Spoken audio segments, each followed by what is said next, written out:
Salut mes chouchous, j'espère que vous allez bien et que vous avez bien dormi. Vous me posez David, mais David, dis-nous bonjour. Quand on aime les gens, parfois, le matin, vous avez remarqué quand on vous pose la question, est-ce que tu as bien dormi? Parce que quelque part, quand vous posez cette question, vous savez à quel point c'est important.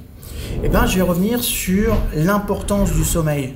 J'ai déjà fait une vidéo là-dessus, j'en ai fait tout un parcours du programme d'embryologie.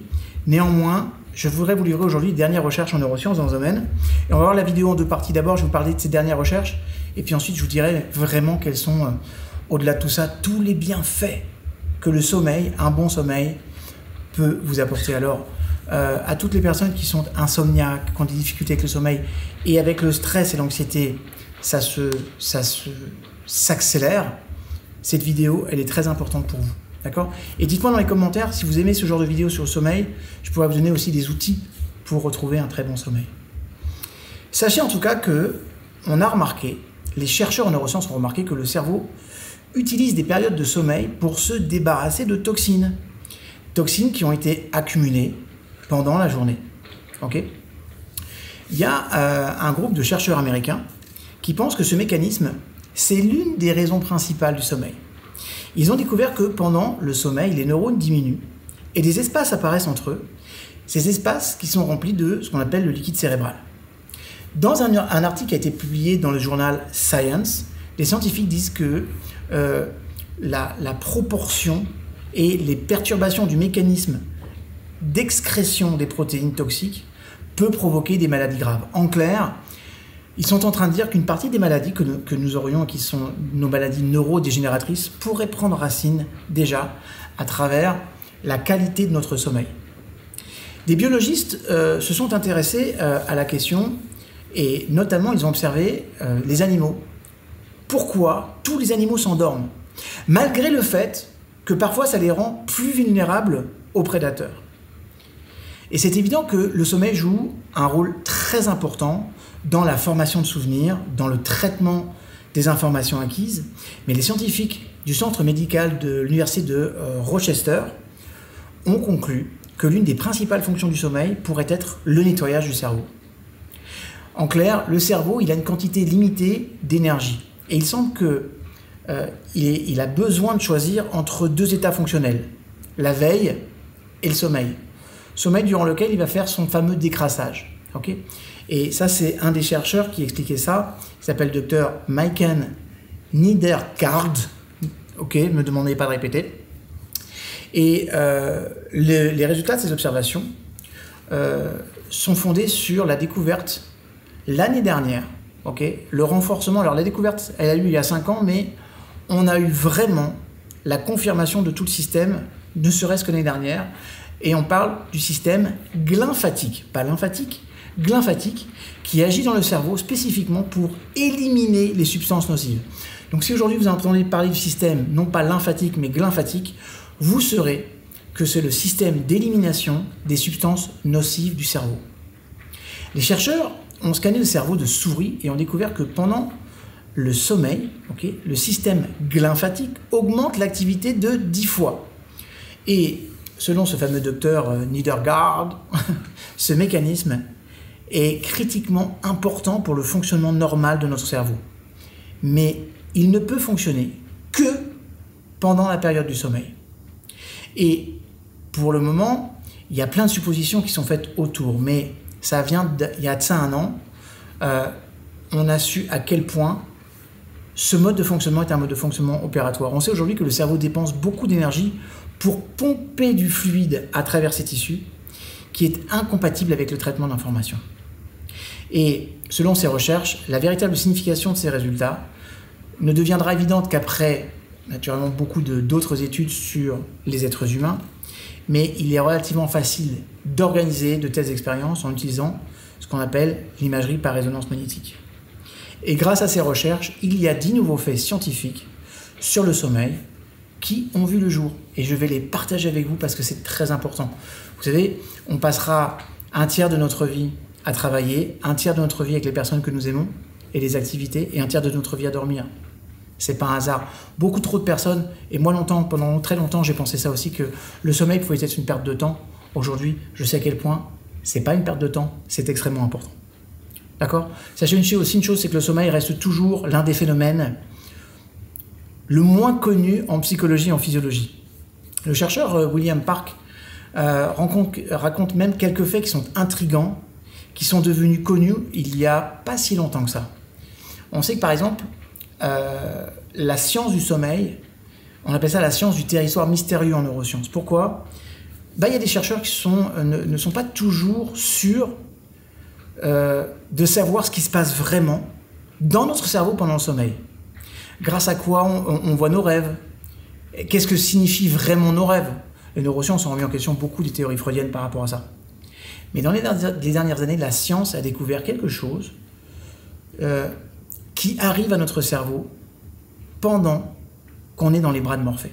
Et ce sont ces 10 faits étonnants que je vais partager avec vous qui font que finalement on a tout intérêt d'avoir un très bon sommeil. D'accord? Sachez une chose, c'est que le premier fait, c'est que des odeurs familières aident à former des souvenirs dans le cerveau pendant le sommeil.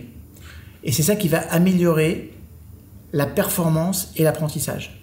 Ça veut dire quoi? Ça veut dire que plus vous allez avoir un monde dans la journée dans laquelle vous êtes en contact avec des odeurs, on a remarqué que plus on a des odeurs différentes et plus on a des facilités à associer des souvenirs avec ça. Il vous est arrivé simplement de traverser la rue, de sentir les flux du parfum d'une jolie dame ou d'un homme et de vous replonger dans les souvenirs qui vont avec. D'accord? Donc ça, c'est un mécanisme d'ancrage qui est très très fort parce que l'odeur, c'est le sens qui n'est pas filtré par le cerveau, il est directement relié à l'hypothalamus. Donc on a une réaction émotionnelle immédiate. Donc plus on va favoriser les odeurs dans la journée, différentes, passionnez-vous à une espèce de conscience des odeurs. Moi, je suis très sensible aux odeurs. Voilà. Il y a des odeurs qui peuvent me rendre dingue, et puis il y a des odeurs qui vont carrément me repousser. Mais je suis très sensible aux odeurs parce que je sais à quel point ça favorise nos souvenirs et à quel point on va se rappeler de tout ça. Deuxième chose, vous vous rappelez les tremblements du corps quand nous nous endormons? Ok. Parfois, on est en train de s'endormir, puis on va avoir des soubresauts comme ça. Sachez qu'il est totalement inoffensif. Il est appelé saccade hypnotique. Ça veut dire que là, à ce moment-là, sachez que d'abord, si à ce moment-là, vous receviez une instruction de type hypnotique, il y a de très grandes chances qu'elle passe, okay, que cette suggestion fonctionne. Mais c'est surtout, on a remarqué que c'est exact point de passage entre la veille et le sommeil. À partir du moment où vous commencez à avoir des petits soubresauts physiques, alors que vous ne le vouliez pas consciemment, vous êtes sûr que dans les 20 secondes qui vont suivre, vous serez dans les bras de Morphée.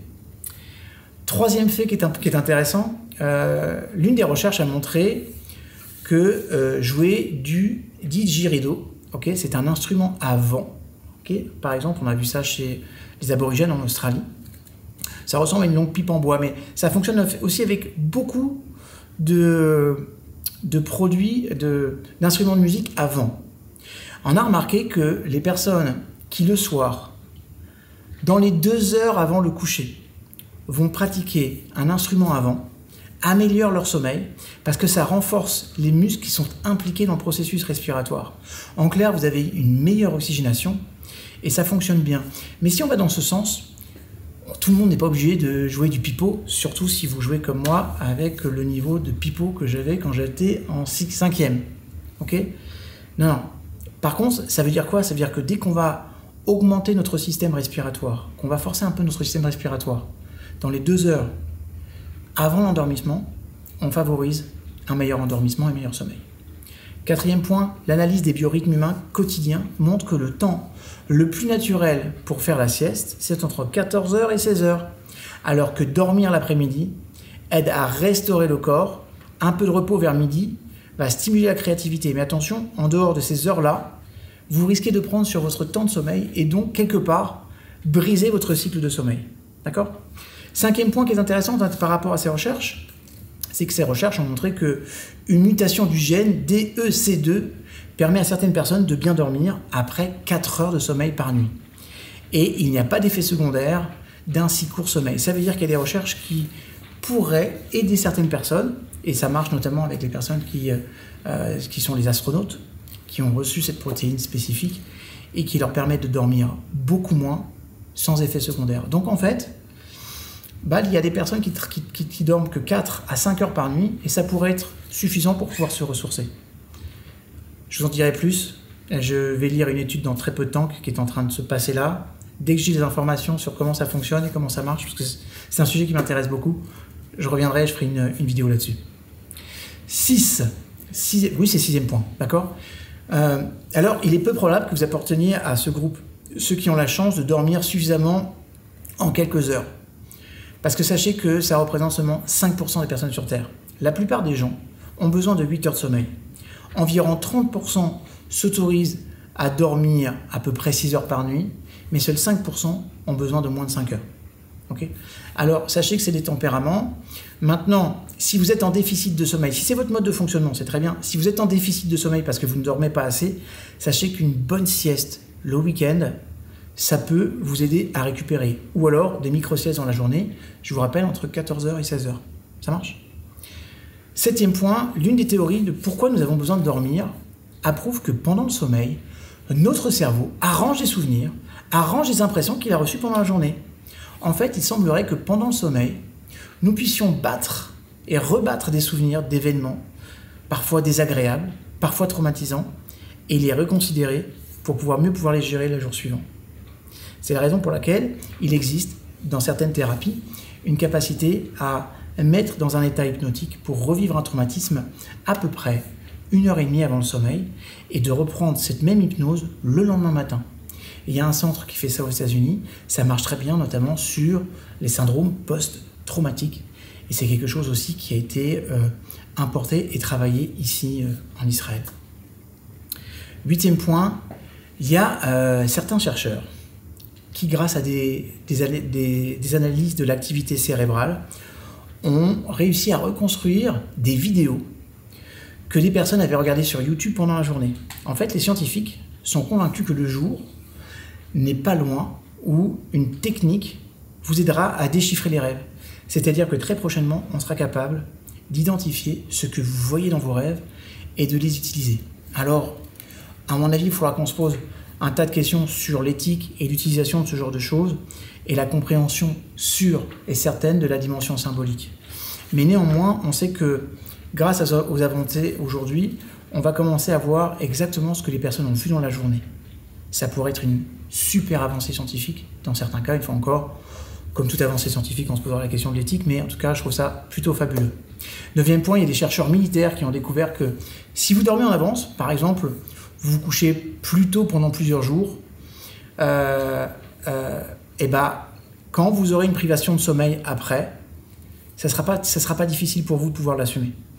Donc si vous savez que par exemple, vous avez une soirée du jour de l'an qui va être plutôt hard et que vous n'allez pas dormir ou faire une grosse fête, couchez-vous plutôt les jours précédents et vous allez voir que cette privation de sommeil sera beaucoup plus facilement assimilée.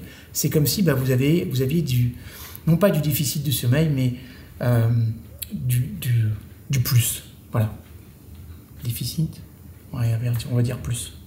10e point, si vous ne dormez que 6 heures pendant 12 nuits consécutives, l'état de votre corps sera le même qu'en présence d'alcool à 0,1% dans le sang. Ça veut dire que vous aurez des troubles de l'élocution, vous aurez des déséquilibres, vous aurez des troubles de la mémoire. Bref, vous serez dans un état d'ivresse.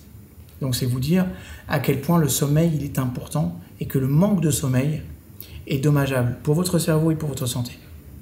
Et comme je vous le disais tout à l'heure, je voudrais partager avec vous 5 pourvoirs survalidés par la science et qui vont vous prouver que le sommeil il est bon pour vous.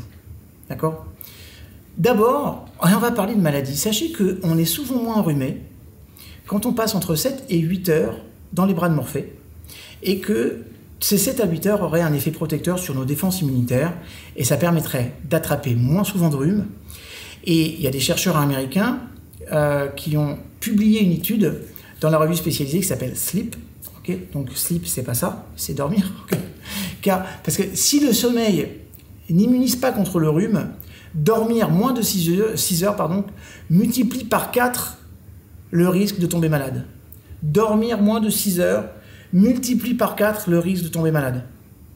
D'accord ? Et donc, pour parvenir à cette conclusion, les scientifiques ont étudié le comportement et l'hygiène de vie de 164 personnes en les exposant comme cobayes au virus du rhume via des gouttes nasales. Le résultat, en fait, on s'est rendu compte que la durée du sommeil est un facteur déterminant dans le développement des maladies. Plus que l'alimentation et plus que la consommation de substances telles que le tabac ou l'alcool. Donc, dès que les températures baissent, on veille plus particulièrement à ne pas se coucher trop tard pour aider son corps à lutter contre les infections. Et on n'hésite pas à se préparer une petite tisane à base de verveine ou de camomille qui ont des vertus relaxantes pour se réchauffer avant d'aller au lit. Autre chose, et ça c'est un des points incontournables, on reste plus mince. Ok ? Pendant le colloque en 2015 sur le sommeil, le colloque 2015 a été consacré au lien entre le sommeil et la nutrition. Et ce n'était pas un hasard. Pourquoi ? Parce que plusieurs études menées ces dernières années ont clairement montré que le manque de sommeil était un facteur aggravant d'obésité. Au contraire, les personnes qui dorment plus de 7 heures par nuit ont tendance à être plus minces. La nuit, nous sécrétons un grand nombre d'hormones qui interviennent notamment dans la régulation du métabolisme énergétique. Si on ne dort pas assez, cette production hormonale, elle est perturbée et ça impacte le sentiment de satiété. En condition de réduction de sommeil, on observe une augmentation des concentrations de ce qu'on appelle la gréline. Okay ? C'est une hormone qui est sécrétée par l'estomac, qui stimule l'appétit et qui réduit la dépense locomotrice. Et on va voir aussi qu'on a aussi, quand on manque de sommeil, une diminution des concentrations de leptine.